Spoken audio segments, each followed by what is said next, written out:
بسم الله الرحمن الرحيم نحمده ونصلي ونسلم على رسوله الكريم أما بعد قال رسول الله صلى الله عليه وسلم إن في الجنة غرفا يرى ظاهرها من باطنها وباطنها من ظاهرها أعدها الله لمن کس کے لیے أعدها الله لمن ألان الكلام وأطعم الطعام وتابع الصيام وصلى بالليل والناس نيام۔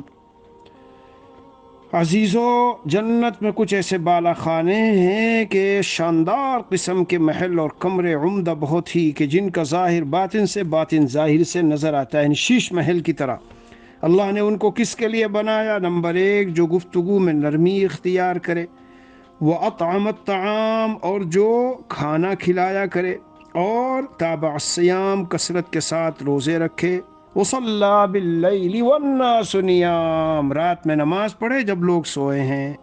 یہ خاص آپ کو بتانا ہے پیارو، اس کی عادت کو مضبوطی سے پکڑ لو۔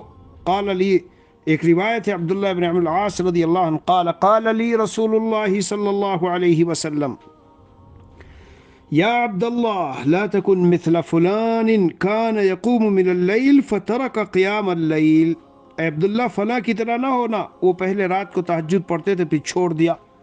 چھوڑو مت، عادت بناؤ بالدوام۔ ایک روایت میں ہے احب الاعمال الی اللہ، سب سے زیادہ محبوب عمل اللہ کے یہاں کون سا ہے؟ ادومها، جس پر ہمیشگی ہو، تھوڑا ہو لیکن ہمیشگی کے ساتھ کرتے رہو۔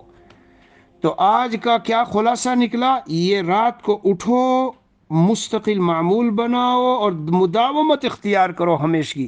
اللہ تعالی ہم سب کو توفیق دے۔ صلی اللہ نبی الکریم وعلی آلہ واصحابہ اجمعین والحمد للہ رب العالمین۔